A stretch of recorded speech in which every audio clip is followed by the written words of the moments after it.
السلام علیکم ورحمۃ اللہ وبرکاتہ۔ الحمد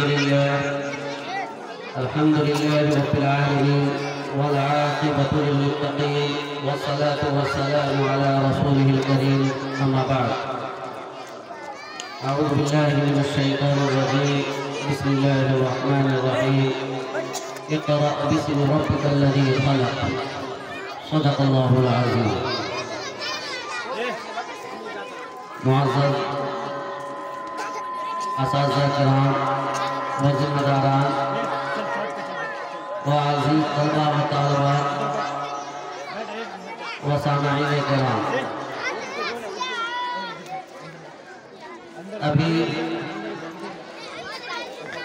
مجھے تو آنے میں واقعی دیر ہو گئی، چونکہ مولانا ہی کی توسط سے نظرہ محمدہ میں ایک پروگرام میں شریک رہا، جس کے بنا پر تاخیر ہوئی، اور یہ ہماری بدنصیبی رہی کہ میں اس مکتب کے بچوں کا پروگرام نہیں سن سکا، جس کا مجھے بہت افسوس ہے۔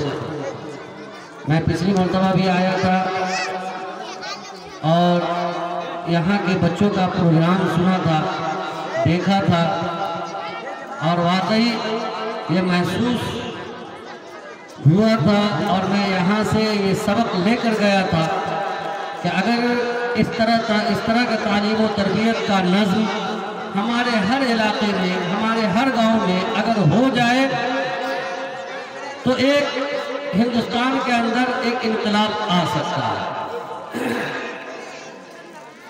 معزز حضرات، یہ تعلیم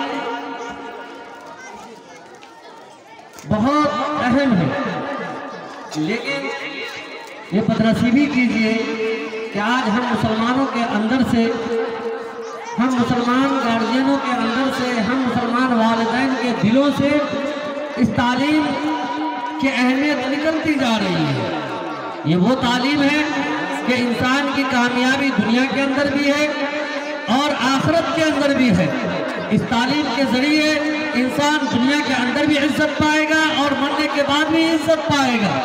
اگر دینی تعلیم نہیں ہے، اگر ہمارے اندر دینی تعلیم نہیں ہے، تو آپ جہالت کی انتہا کو پہنچ چکے ہیں۔ میرے محترم بزرگوں دوستو، آج ہندوستان کے اندر ہم طرح طرح کی رونا رو رہے ہیں، طرح طرح کی رونا رو رہے ہیں کہ ہمارا یہ ختم کیا جا رہا ہے، ہمارے اوپر یہ قانون نافذ کیے جا رہے ہیں۔ میرے محترم بزرگوں دوستو، ابھی مولانا ندوی کی بات بہت اچھی لگی کہ رونا رونے سے کچھ ہونے کو نہیں ہے، رونا رونے سے کچھ ہونے کو نہیں ہے۔ اگر کچھ چاہتے ہیں، اگر آپ کچھ پانا چاہتے ہیں، کچھ حاصل کرنا چاہتے ہیں، تو آپ کو عملی میدان میں آنا ہوگا، عملی میدان میں آنا ہوگا۔ اور جو اللہ کے رسول صلی اللہ علیہ وسلم نے جو کامیابی کا طریقہ ہمیں دیا تھا، جو کامیابی کا طریقہ ہمیں دیا تھا، اس طریقے کو اپنی زندگی میں لانا پڑے گا۔ اگر وہ طریقے کو ہم لاتے ہیں، اس طریقے کو اگر ہم زندہ کرتے ہیں، اس پر عمل کرتے ہیں، تو ہم کامیاب ہوں گے۔ خواہ ہمارے لیے، ہمارے خلاف کوئی جون سا بھی قدم اٹھاتا رہے، جون سی بھی کوشش کرتا رہے، لیکن اللہ ہمارا حاکم ہے، اللہ ہمارا خالق ہے، اللہ ہمیں دیکھ رہا ہے، اللہ ہمیں برباد نہیں کرے گا۔ لیکن کیا ہم نے کبھی اس پر سنجیدگی سے غور و فکر کیا؟ کیا ہم نے اس چیز کو سنجیدگی سے لیا کہ ہماری یہ پریشانیاں کیوں ختم کی جا رہی ہے، ہمارے اوپر یہ پریشانیاں کیوں آ رہی ہے؟ میرے محترم بزرگوں دوستو، آئے دن آپ سوشل میڈیا کے ذریعے، اخباروں کے ذریعے، پرنٹ میڈیا کے ذریعے آپ کو اور ہم کو یہ سننے کو ملتا ہے کہ فلانا مساجد کو بند کر دیا گیا، فلانا مساجد کو ڈھا دیا گیا۔ آخر اس کی وجہ کیا ہے؟ کیا ہم اور آپ اس کی طے کے اندر پہنچے؟ آج ہمارے لیے پوری آزادی ہے، ہم جہاں چاہے جس طرح سے چاہے عبادت کر سکتے ہیں، ہماری مسجدیں آزاد ہیں، ہمیں کون مسجد میں جانے سے روکتا ہے؟ لیکن ذرا سوچئے کہ ہماری مسجدیں کتنی آباد ہوتی ہیں، ہمارے مکاتب، ہمارے مدرسے جہاں دینی تعلیم ہوتی ہے، جہاں دین بھی سنورتا ہے اور آخرت کو بھی سنوارا جاتا ہے۔ میرے محترم بزرگوں دوستو، سوچئے کیا ہمارے مدارس آباد ہے؟ کیا ہمارے گھر کے بچے مکاتب کے اندر جا رہے ہیں؟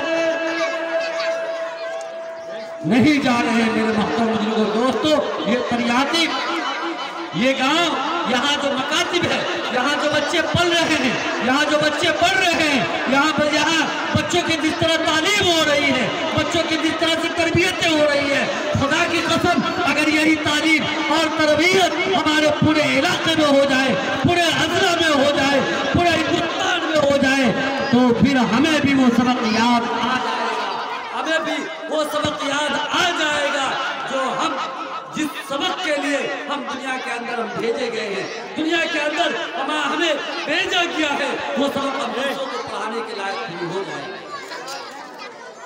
لیکن جب اس چیز کی اہمیت ہمارے دلوں سے نکلتی چلی جائے گی، ہمارے دلوں سے نکلتی چلی جائے گی، تو پھر بتائیے کہ ہمارا پرسان حال کون ہوگا؟ آج ہمارا یہ عالم ہے، آج ہمارا یہ عالم ہے کہ اگر ہندوستان کی آزادی میں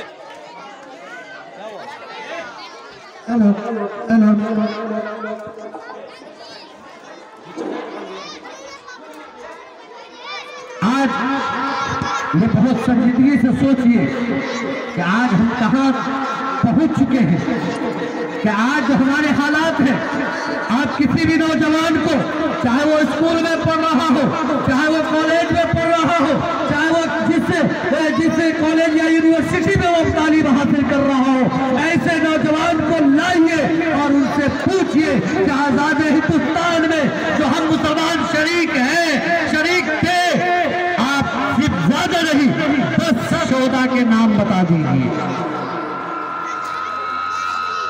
10 شہداء کے نام بتا دیجئے۔